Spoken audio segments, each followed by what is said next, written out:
todos, soy Sebastián García y estos son los podcasts del Profe Sebas. Bienvenidos.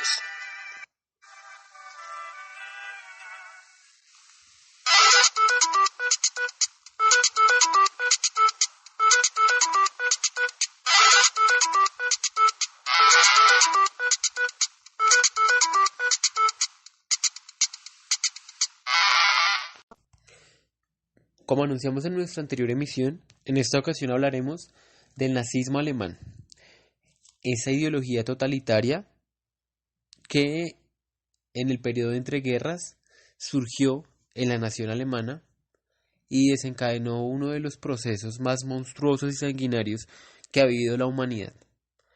Este es un tema que es muy inventado por muchas personas, que ha sido analizado por diferentes investigadores, que ha sido representado en la cinematografía de los últimos años de una manera impresionante y que sin dudas es uno de los temas a los que tenemos que prestarle atención por el hecho de que marca un capítulo que debemos entender con el propósito de no permitir que vuelvan a suceder este tipo de cosas.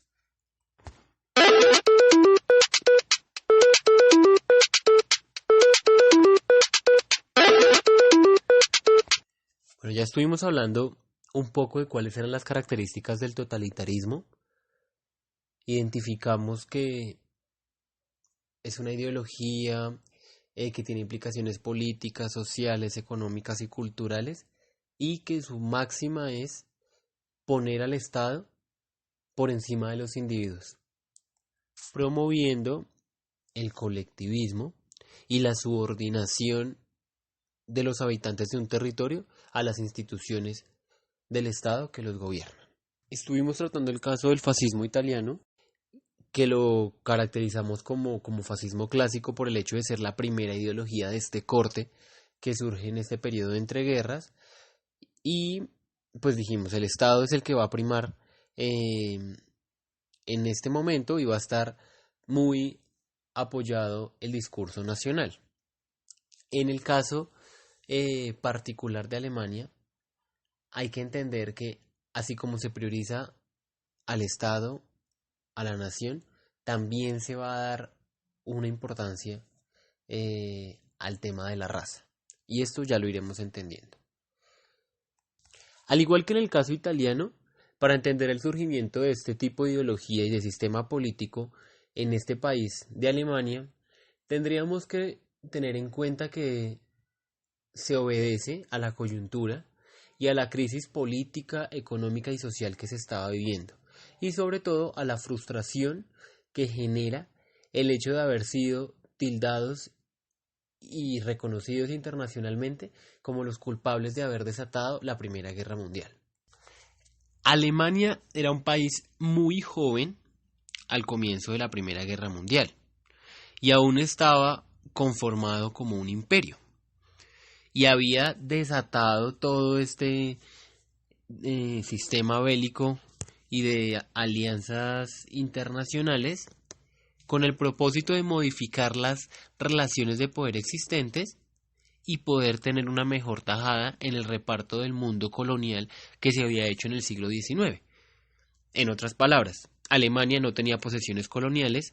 Como un país que estaba en crecimiento, que necesitaba surgir económica e industrialmente, necesitaba territorios coloniales. Y la única manera de conseguirlos era por medio de una guerra. Se vivió el tema de la Primera Guerra Mundial, que ya hemos trabajado en diferentes espacios, y al final vemos que Alemania queda como un perrito con el rabo entre las patas.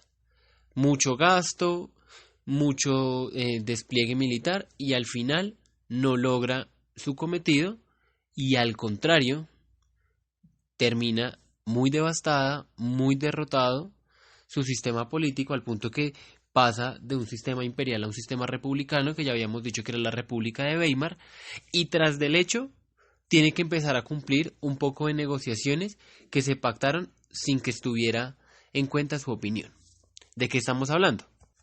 Pues de las imposiciones que se establecieron con la firma del Tratado de Versalles. Este tratado es muy, entre comillas, porque en realidad no fue una cuestión que se hayan sentado a acordar las dos partes, sino que ese tratado que le hicieron firmar a los alemanes fue un documento que previamente había sido pactado entre los ganadores de la guerra. Entonces, recordemos que en 1919 se habían reunido en París diferentes representantes internacionales, entre los que se destacan Georges Clemenceau de Inglaterra, Lloyd George de Francia y el presidente Wilson de los Estados Unidos. Cada uno de ellos tenía una postura distinta. Entonces, mientras el presidente de los Estados Unidos promovía un ambiente más cordial a nivel internacional, recordemos que él fue el que promovió el tema de la Liga de Naciones como un organismo internacional que arbitrara los diferentes conflictos que pudieran surgir para evitar que se cayera en una próxima guerra de este tamaño, de esta magnitud. Había otras posturas un poco más radicales y opuestas. Ese es el caso del representante de Francia, que al ver que su país había quedado tan devastado por el hecho de ser uno de los escenarios más relevantes de las diferentes batallas que hubo en estos 4 años de enfrentamiento, pues necesitaba cobrar lo que costaría esa reconstrucción. Entonces él era más promoviendo la venganza. Tenemos que vengarnos de Alemania y que pague por todo lo que nos hizo sufrir, todo lo que nos hizo perder. El de Inglaterra, pues, no tiene tanto ese espíritu de venganza, pero no le conviene que Alemania esté empobrecida y esté tan devastada, porque una nación con esas condiciones puede ser caldo de cultivo para que estalle una revolución bolchevique. Tengamos eso siempre presente. El hecho de que en plena guerra se hubiera devastado una revolución de carácter proletario con influencia marxista como la que se dio en Rusia va a ser la angustia constante de los diferentes gobernantes a lo largo del siglo XX e incluso en la actualidad. O sea, esa amenaza, ese miedo que despierta el fantasma comunista va a estar presente todo el tiempo. En todo caso, estos personajes lograron establecer unas medidas que se le aplicarían a este país, Alemania. ¿Cuáles son las cosas destacables que se le impusieron a este país? Primero, se le quitó territorio. Entonces, él fue por lana y salió trasquilado. Quería territorio colonial y lo que hicieron fue mocharle pedazos de su anterior imperio. Entonces le quitaron Prusia, bueno, el este de Prusia en realidad, y además de eso, Francia volvió a quitarle Alsacia y Lorena, que ya le había quitado antes a Francia en la guerra franco-prusiana entre 1871 y 1872, que recordemos que después de esta guerra Europa había estado en una aparente calma y todo eso fue el periodo que conocimos como la Belle Époque. Entonces ese territorio que le habían quitado a los franceses, venga para acá, eso ya no es suyo. Aparte de eso, los obligan a desmilitarizar la zona del Rin, es decir, la zona fronteriza con Francia. La obligan a reducir sus fuerzas militares. Entonces, toda esa inversión que había tenido este país durante esa paz armada de la Belle Époque, que desplegó a lo largo de la Primera Guerra Mundial, tuvo que empezar a destruirlo progresivamente porque era una de las condiciones que se le imponía. Y además de eso, se le imponía el título de haber sido los culpables absolutos de haber empezado la guerra. Alemania entonces quedó súper desinflada. El país que había ido a buscar oro encontró cobre. Quedó en una condición pésima. Endeudados, sin territorio, desanimados, culpados. Entonces, este escenario iba a generar un gran descontento social, sobre todo de los sectores nacionalistas más radicales, de los que se sentían tan orgullosos de la patria y se habían movilizado a esa guerra entusiasmados de que iban a crecer como país. Les salen con semejante cuento, entonces van a quedar con una espinita. con una espinita y con unas ganas muy grandes de sacarse esa espinita. En todo caso, la situación se va a poner más difícil a partir de 1922, porque resulta que el pago que le había sido impuesto a Alemania para la reconstrucción y reparación de los países afectados, los países vencedores, se empieza a retrasar. Y Francia se empieza a impacientar demasiado al punto de que en 1923 no quiere dar más espera y junto a Bélgica van a invadir la provincia del Ruhr. Esto es en la parte oriental de Alemania, cerca a la frontera. ¿Y por qué este lugar? Porque resulta que este era el sitio de mayor concentración industrial y de donde provenía pues el dinero con el cual se pagaban estas deudas internacionales. Esto va a significar para Alemania una gran vergüenza, así lo van a reconocer algunos sectores, pero ellos no podían hacer nada porque al haber reducido su poder militar no tenían de qué manera defenderse. Entonces esta ocupación va a durar un tiempo durante el cual los obreros alemanes van a hacer resistencia.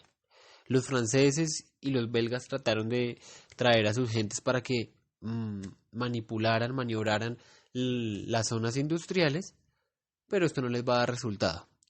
Internamente, el hecho de que la zona que proveía de recursos económicos no estuviera en manos nacionales, sino en manos extranjeras, va a empezar a generar una crisis. No hay con qué pagarle los salarios a los diferentes obreros y entonces lo que hace la banca central es empezar a imprimir y a imprimir más dinero. Sin embargo, como este dinero no fue sustentado en actividades económicas, sino que se crea de esta manera tan ficticia, podríamos llamarlo, va a generar un proceso denominado la hiperinflación. Y esto es que hay mucho dinero, muchos billetes circulando para cubrir las necesidades de la gente.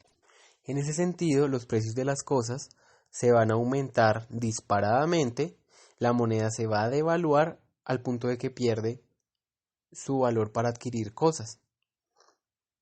Es más o menos el fenómeno que se presenta en Venezuela, que hay mucho papel, moneda que se necesita para adquirir un producto. Y esto es por los desajustes que hay en la banca central, y todo un proceso de desbarajuste económico. El caso es que Alemania se va a sumir en una crisis que no logra ser establecida o solucionada por el gobierno que está en ese momento. En ese momento estaba en el poder como canciller un hombre llamado Gustav Stresemann. Lo que él va a plantear como solución ante la difícil coyuntura es retomar las actividades industriales y económicas en el Ruhr y organizar de nuevo los pagos que se tenían con los aliados con la ayuda del economista Charles Dawes. Esto no va a ser muy bien recibido por los sectores más radicales que de nuevo observaban esto como una gran humillación para la nación alemana.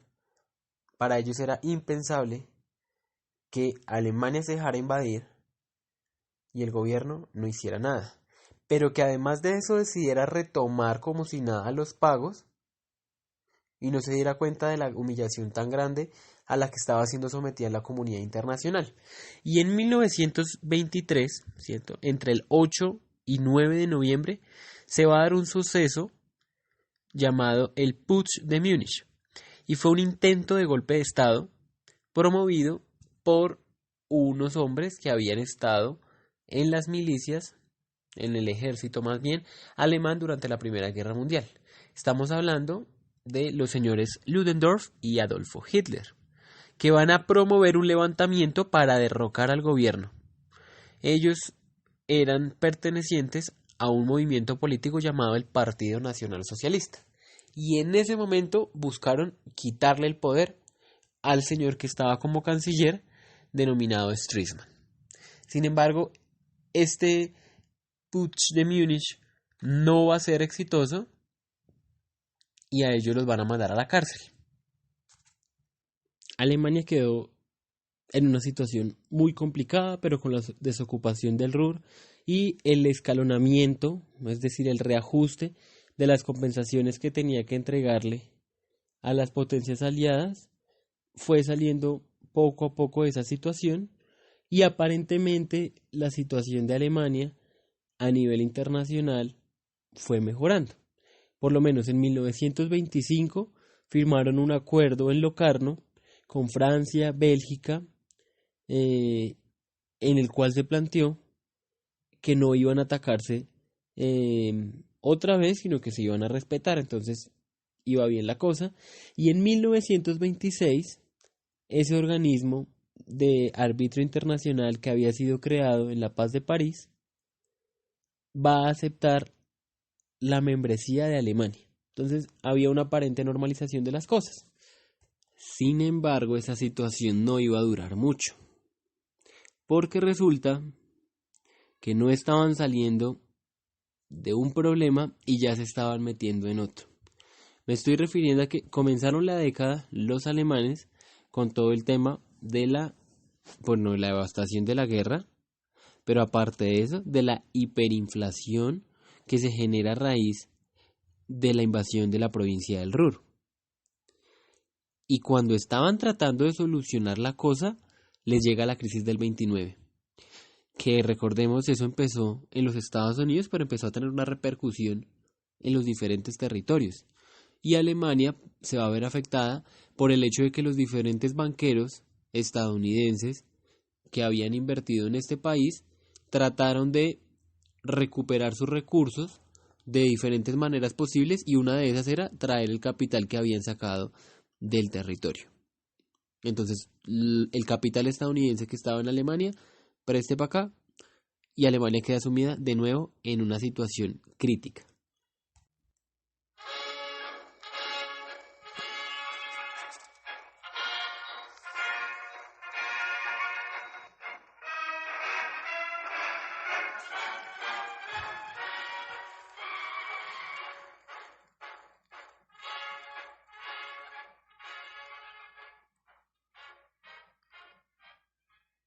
Los años siguientes al comienzo de la crisis fueron muy complicados para los alemanes. Estamos hablando de que en 1933 el número de desempleados de alemanes en paro había subido a los 6 millones. Era muy complejo el ambiente y la gente estaba desesperada. Necesitaba una solución ya. Esas soluciones van a ser ofrecidas por dos sectores. Por una parte, por los comunistas, porque recordemos que ese ambiente de empobrecimiento y de crisis política va a ser el caldo de cultivo perfecto para que surja una revolución en este territorio. O la otra opción es la que ofrece el Partido Obrero Nacional Socialista Alemán, el partido de los hombres que 10 años antes habían tratado de dar un golpe de Estado para derrocar el poder existente. Estamos hablando del señor Adolfo Hitler. Sin embargo, durante su tiempo de prisión, él estuvo perfilando sus ideas y se dio cuenta que la manera para acceder al poder tenía que ser la vía legal. Y a lo largo de un par de años se va a encargar de conseguir su cometido, llegar al poder aprovechando la situación que tenía el país. Vamos a hacer un recuento de esta coyuntura.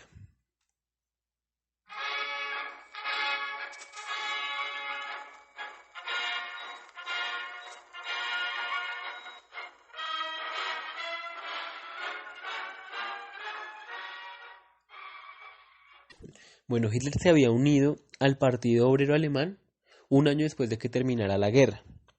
Desde allí estaba promoviéndose una ideología de carácter pangermánico, es decir, que buscaba la unión de todos los territorios legítimos donde habitaban los alemanes, de carácter antisemita, es decir, que se oponía o rechazaba a los judíos, y además de eso nacionalista, que propugnaba por la creación del proyecto nacional.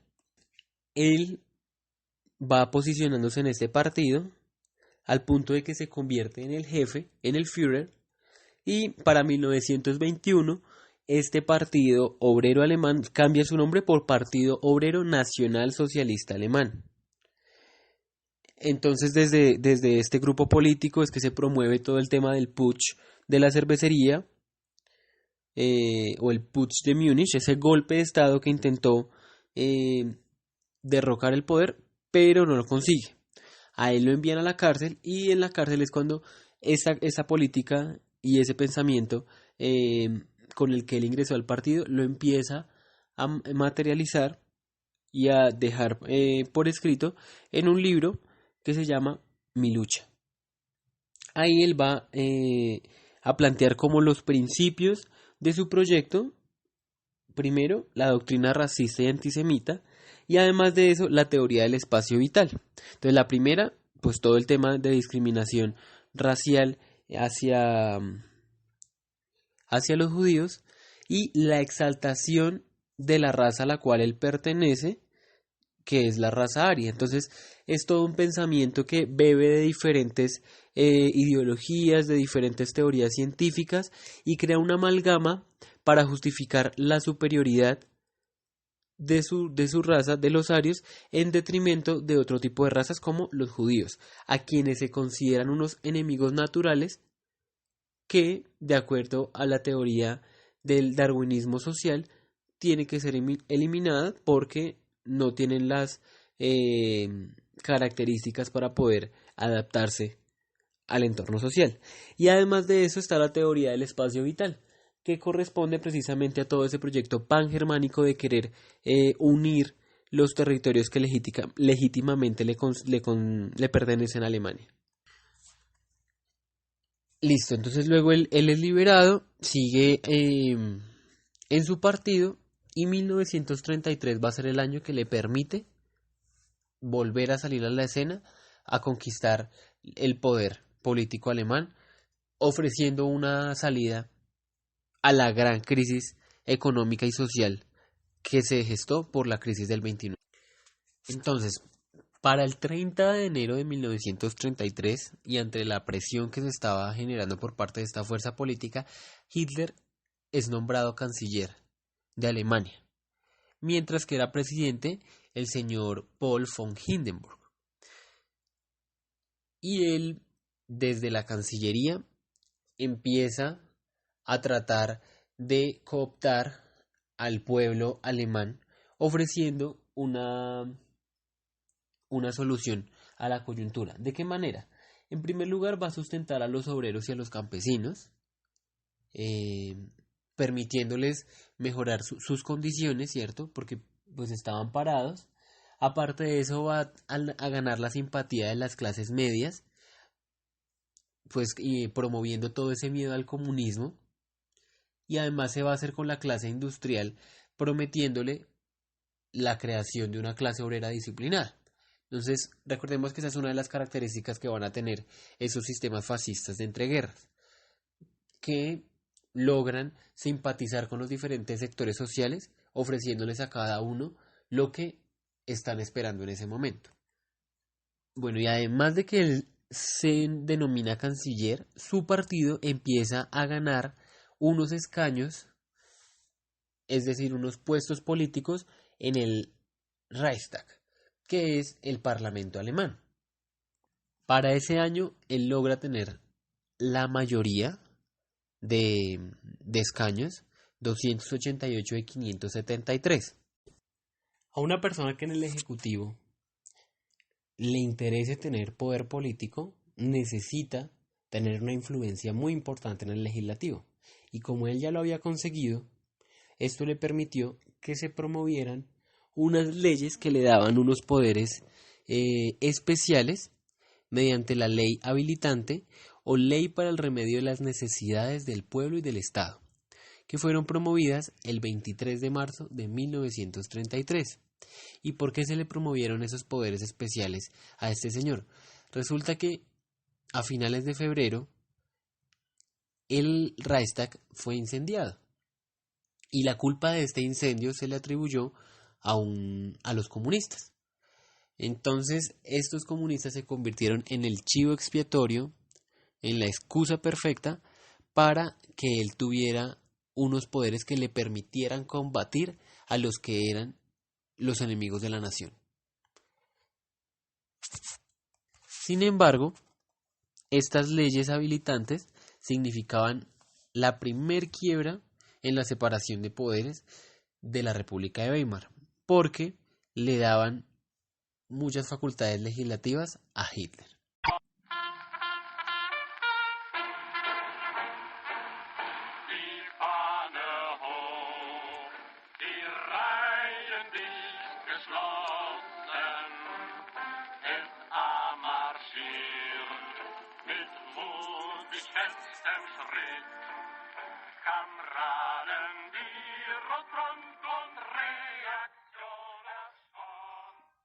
A partir de este momento, Hitler comienza un periodo de persecución política, va a suprimir a los partidos de oposición, empieza a promover los campos de concentración, que son unos lugares a los cuales empieza a llevar a todos los enemigos políticos, y además de eso es un periodo de oscurantismo en el sentido de que las ideas que son contrarias a sus ideales empiezan a ser quemadas. Es el tiempo de la quema de libros.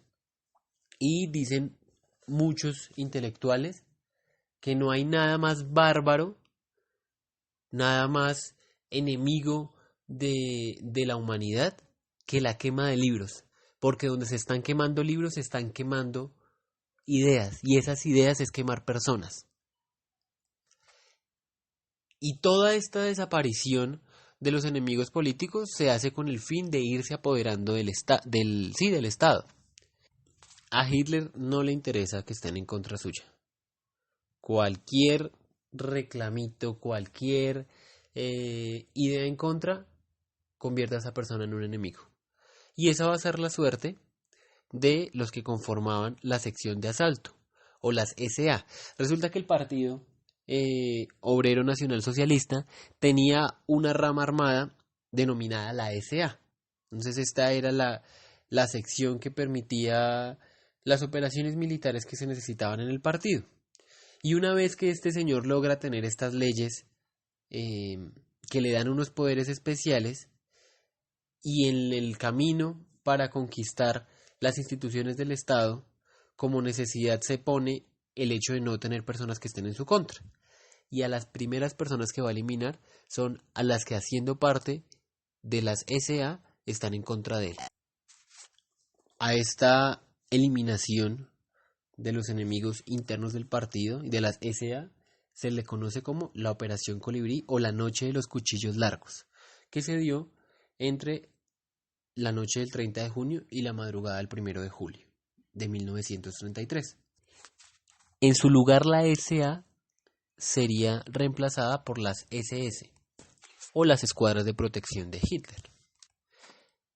Y el poder se va a conquistar absolutamente para 1934 con la muerte de Paul von Hindenburg. Una vez muere el presidente, Hitler se autoproclama como el Führer o el jefe líder conductor de la nación alemana, de la raza aria, y establece como proyecto la construcción del Tercer Reich. Esto es un proyecto que buscaba traerle a Alemania la gloria de antaño. Entonces el primer Reich había sido el Sacro Imperio Romano Germánico, y el segundo Reich, el Imperio Alemán del siglo XIX. Entonces él quiere construir ese nuevo imperio alemán del siglo XX. Y se va a establecer como el conductor de ese proyecto. Y allí es cuando comienza la materialización de ese sistema totalitario que él quería establecer. Entonces, internamente vamos a encontrar que él promueve el unipartidismo, porque solamente el Partido Obrero Nacional Socialista Alemán es el que está a cargo de las instituciones del Estado. Va a tener unas fuerzas militares y de inteligencia especiales. Entonces las SA, las secciones de asalto, fueron reemplazadas por las escuadras de protección, y además de eso va a crear la Gestapo, que es su policía política secreta. En cuanto a la política exterior, vamos a encontrar pues que su proyecto nacionalista se va a oponer rotundamente al Tratado de Versalles.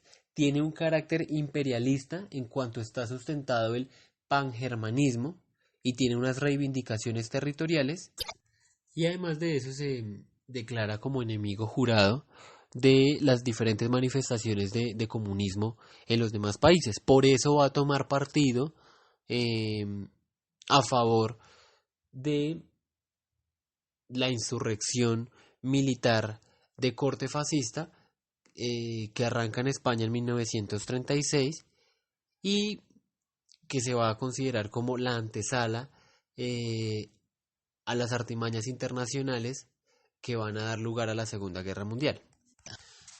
La vez pasada mencionamos que en los gobiernos de carácter fascista la economía era controlada por el Estado y tenía un carácter de nacionalización. Entonces, para el caso alemán, para este caso del nacionalsocialismo, vamos a encontrar que entre 1933 y 1936 se va a promover la lucha contra la crisis, contra las consecuencias de la crisis, haciendo que se pase de 6 millones de desempleados a 1 millón de parados.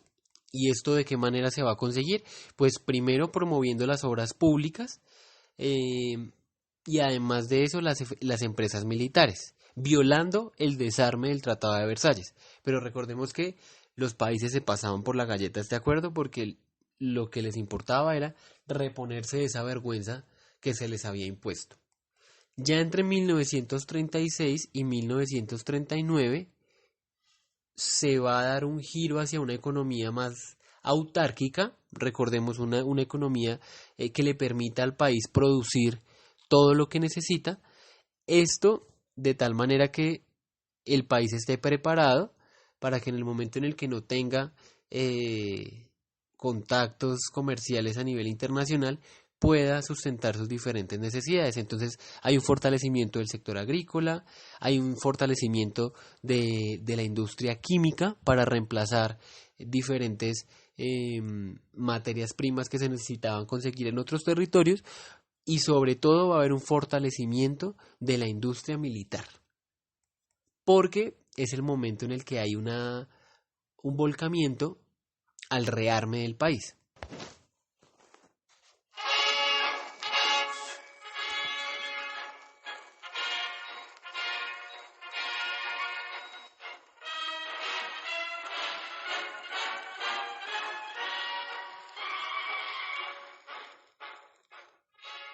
El totalitarismo nazi se caracteriza por ser uno de los más radicales.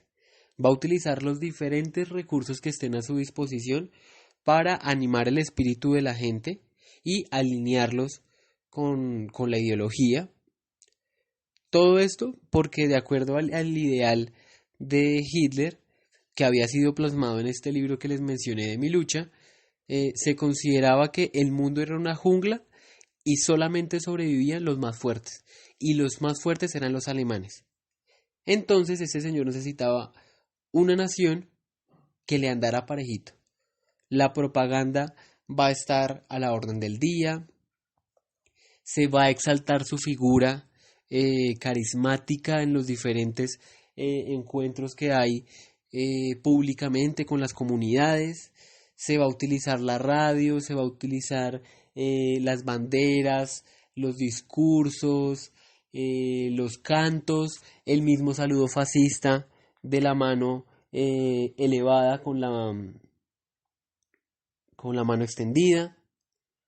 Todo eso va a jugar en el ceremonial y el desplegar simbólico que necesita el poder para perpetuarse en ese lugar y atraer a la gente. Y entre sus características de de control social, vamos a destacar algunas de las más principales. El nazismo, al igual que el fascismo italiano, va a promover las políticas natalistas. Le interesa tener un grueso poblacional que luego permita a la nación enfrentarse a la guerra. Va a crear el grupo de las juventudes hitlerianas y a los niños y a las niñas se les va a dar un lugar específico. Entonces los niños tienen que formarse para ser los guerreros de la nación y las niñas formarse para ser las madres de la nación. Tanto así que por ahí se dice que entre la propaganda que se mantenía en la época es a la mujer no se le ve con buenos ojos en el ámbito laboral y se le dice más bien ve y busca una cacerola y una escoba que así no vas a encontrar un novio. Entonces deja de molestar en el ambiente laboral, vete a tu casa, tienes que ser la madre perfecta de la nación. Junto a estas políticas natalistas y de control de las primeras generaciones para la formación hacia unos roles específicos, vamos a encontrar la promoción de unas purgas, de unas eliminaciones de sectores que no le convienen a ese proyecto nacional. Entonces ya habíamos visto la purga que se dio con la noche de los cuchillos largos. Vimos también la purga de la oposición con el incendio del Reichstag, cuando se prende el Parlamento y empieza toda la persecución eh, de los comunistas y de los partidos diferentes. Y en este momento, después de que él ya se convierte en el Führer, se va a dar una purga poblacional sustentada en las leyes de Nuremberg que se promulgaron en 1935. Estas leyes, apuntándole a la protección de la sangre y del honor alemán, del honor ario, van a promover la persecución sistemática de los judíos. Esta persecución lo que busca es naturalizar entre la sociedad alemana la humillación, la vejación en contra de los judíos. Por ejemplo, se dice que durante un momento los obligaron a barrer las calles con sus cepillos de dientes, o se les impedía a los profesionales ejercer sus cargos. Empieza toda una política de segregación, de discriminación, no pueden vivir tranquilamente, y esto va a generar un ambiente de bastante tensión, al punto de que, por ejemplo, en 1938, la noche del 9 de noviembre, se va a vivir la jornada de los cristales rotos, y es que las fuerzas armadas del nacionalsocialismo van a destruir las diferentes propiedades que tienen los judíos. Entonces se va a generar todo un panorama de persecución, de eliminación, de violencia y de negación de la existencia, que será lo que permitirá más adelante que se lleve a cabo todo el tema del genocidio nazi mediante los campos de concentración, porque se ha naturalizado a la sociedad con una situación de agresión hacia un grupo poblacional y ya después nadie dice nada.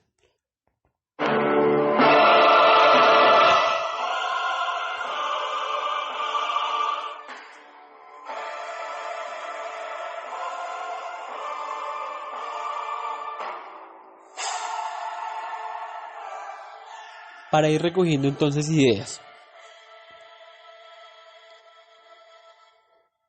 El sistema totalitario alemán del nacionalsocialismo, conocido como Proyecto Nazi, va a surgir tras la Primera Guerra Mundial, basado en una actitud revanchista que pretende la recuperación económica de la nación, que sustenta el racismo sistemático y el proyecto pangermánico.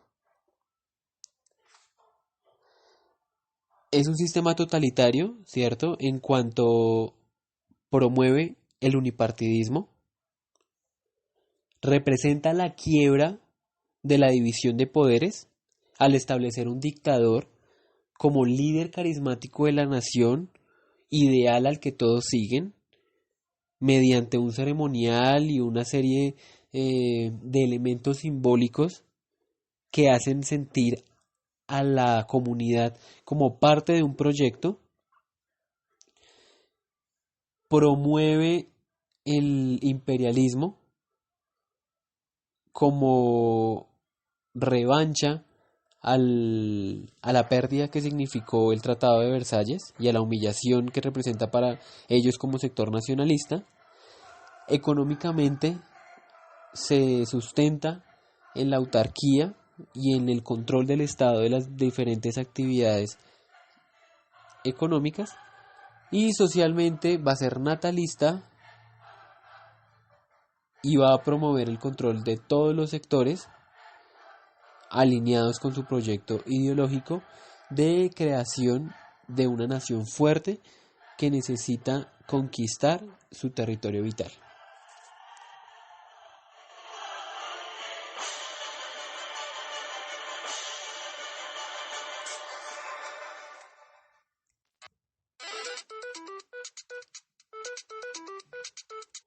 Una vez más hemos tratado en esta emisión de recoger uno de los capítulos de nuestra historia del siglo XX, nuestras temáticas que debemos abordar.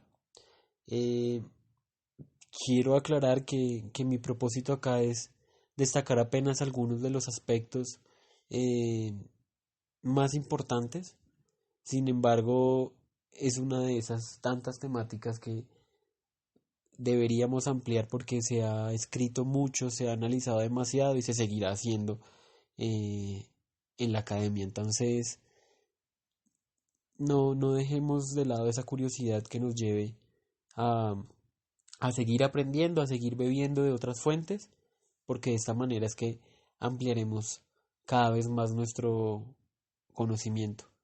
Y pues tampoco desconozcamos que es muy importante que tengamos en cuenta estos temas, porque sin duda nos darán luces para entender diferentes procesos. Toda pregunta sobre el pasado siempre será una pregunta sobre nuestro presente, y tenemos un compromiso moral de conocer las cosas que estuvieron antes de nosotros para evitar que vuelvan a suceder. Esto ha sido todo por ahora. Hasta una próxima emisión.